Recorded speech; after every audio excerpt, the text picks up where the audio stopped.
Nimubona Godelive muganga nanonosoye ivyerekeye amagara yo mu mutwe, kuvura no gukinga ingwara zo mu mutwe.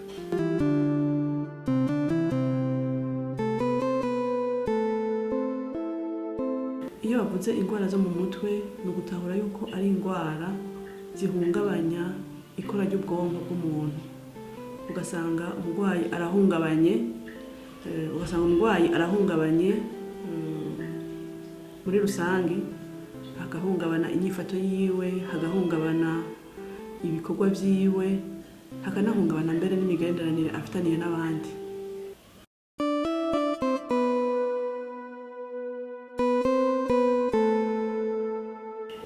Nivyo turamaze kubona kenshi yuko abantu badatahura yuko umuntu agwaye. Ivyo nibaza yuko bivana nuko abantu benshi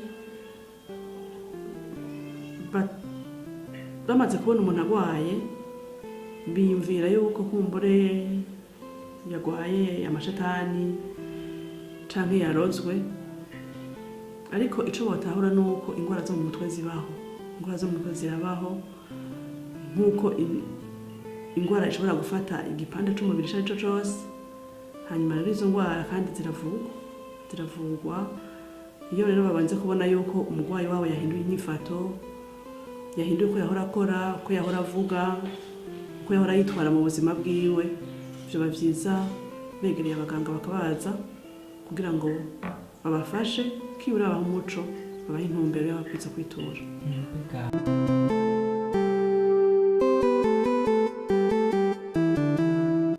Izi ngwara ibintu kenshi novuga bituma umuntu agwara mu mutwe, aha novuga ubwa mbere ukubura amahoro, uguhungabana. Iyo mvuze uguhungabana ni ukuvuga umuntu yagira uruhagarara mu mutima. Urwo ruhagarara rero rushobora kuva ku bintu vyinshi. Urwo ruhagarara rurashobora kuva kubera umuntu akenye, adafise ibimutunga, hamwe umuntu uca avuga ati mbega uno musi nirirwa gute, ndaronka ico mfungura, ejo nzoronka ico nambara, ndaronka ingene nja kuvuza umwana, ndaronka ico ndamugaburira. Canke ugasanga umuvyeyi afise uruhagarara bivanye n'imigenderanire itari myiza. Vuza umuvyeyi ariko mvuga n'uwundi wese, ugasanga umuntu arafise uruhagarara bivanye n'imibano, umwumvikano muke mu miryango, ugasanga hagati y'umugabo n'umugore bahuza, canke hagati y'umwana n'abavyeyi ntibimeze neza. Birashobora no gushika kandi urwo ruhagarara rukava ku migenderanire mibi iri hagati abantu babana, canke mbere no ku kazi.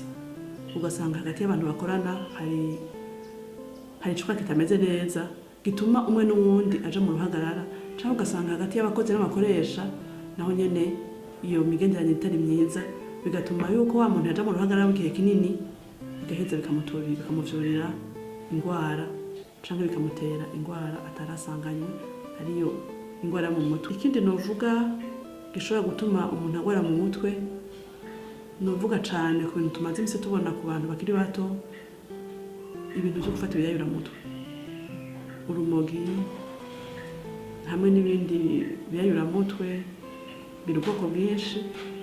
Aha mbere sinosiga nyuma n'inzoga, kuko n'inzoga tuzishira mu kiyayuramutwe, kuko tuvuze ikiyayuramutwe ni ikintu cose umuntu afata kigahindura inyifato yiwe, kigahindura uko ubwonko bwiwe bukora. Ico gice citwa ikiyayuramutwe kuko kika camaze guhindura uko umuntu yari asanzwe ameze. Ikindi novuga gikunze gutera ingwara mu mutwe, nigeze kuvuga uruhagarara rwo mu miryango. Aha ndashimikira cane ku migenderanire iri hagati y'umwana n'umuvyeyi kuva umwana akibaho. Iyo umwana akiri imbere mu mbanyi akaba mu muryango uri mu ruhagarara, uwo mwana rwa ruhagarara mu muryango naho abari mu mbanyi ruramushikira. kuko iyo umuvyeyi yibungenze adatuje adafise amahoro n'umwana yibungenze nta mahoro agira. Kandi iyo umwana amaze kuvuka akavukira mu muryango utarimwo amahoro naho nyene kwa kundi.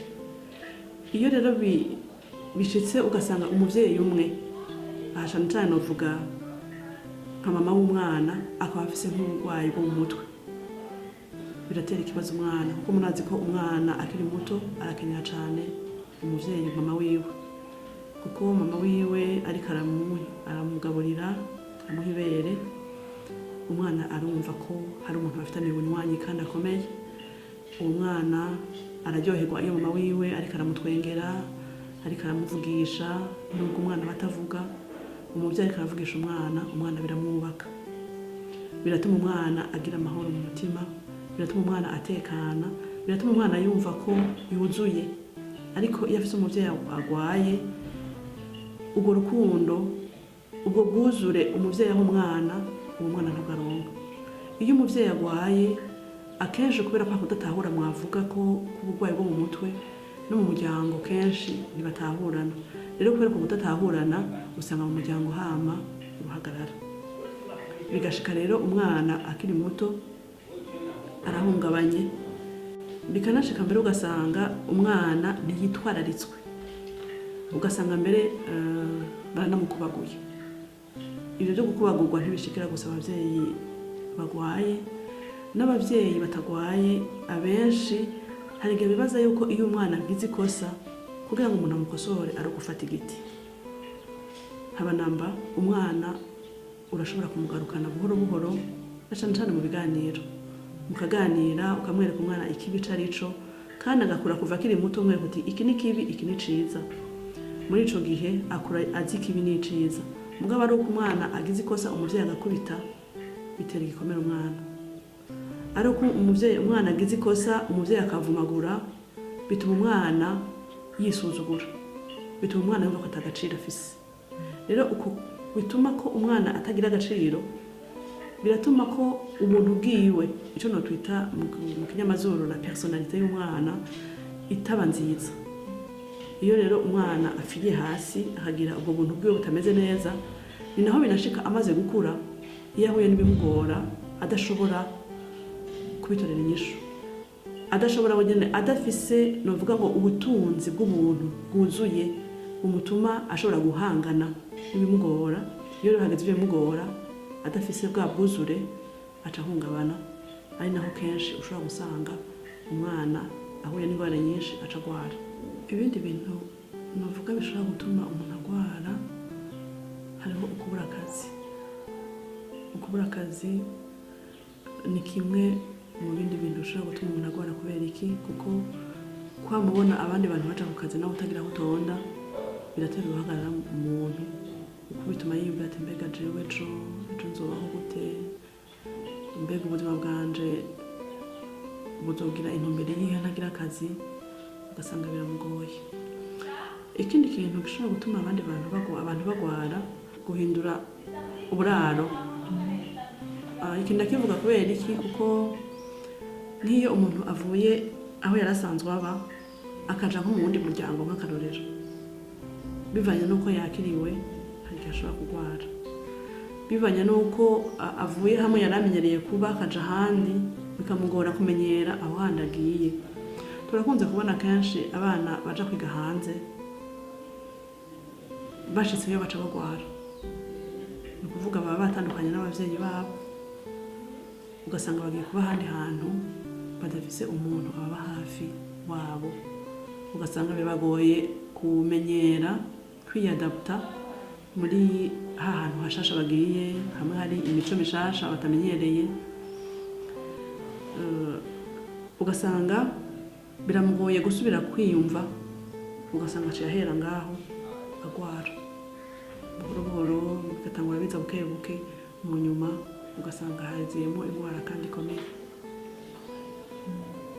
Ikindi kintu dukunze kubona, hariho ukuntu abantu bivanye na kwa kuntu ngira ngo umuntu ataba yumva ko yuzuye, ugasanga aja kurondera ubwuzure hirya no hino.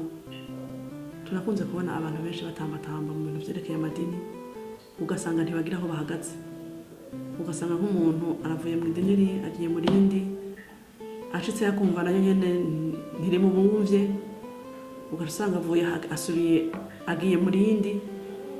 Mbere hariho n'ibintu abantu benshi mumaze ngira iminsi mubona, aho usanga abantu benshi basigaye arabavugishwa, ugasanga nk'umuntu arataye ibikorwa vyiwe asigaye yamana Bibiliya mu ntoki,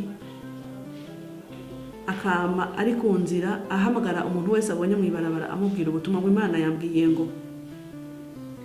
Aho nagomba cane abantu bahagabire, kuko twebwe mu bantu kenshi twakira hariho abantu baza bigira ko ari Imana, hariho abantu baza batubwira ko bavuganye n'Imana, bafitaniye imigenderanire idasanzwe. Nivyo bivanye no kwemera k'umuntu, umuntu ashaka kugendana imigenderanire idasanzwe n'Imana. Mugabo twebwe turafise ingena tubiraba, tukabona ko uyu muntu by'ukuri atari mu bunywanyi bw'Imana bw'umuntu akomeye, mugabo yinjiye mu burwayi.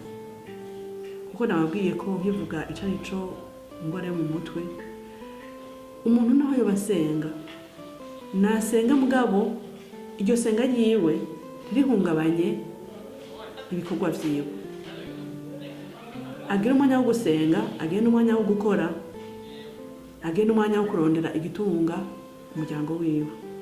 Mugabo avuye mu gatondo na Bibiliya gushika ku mugoroba, akazi asanzwe akora, ko hariho umuntu usanga ariko akazi akora, umupastori azwi kw'ishengero, asanzwe aja kw'ishengero kugira ngo avuge ubwo butumwa, mugasanga ngo Imana yantumye ngo ngende kwa naka ndamubwira ubutumwa, Imana yantumye ngo nje kubwira abantu bose duhura yuko umuhero waje, yuko batagize ibi n'ibi n'ibi bagowe.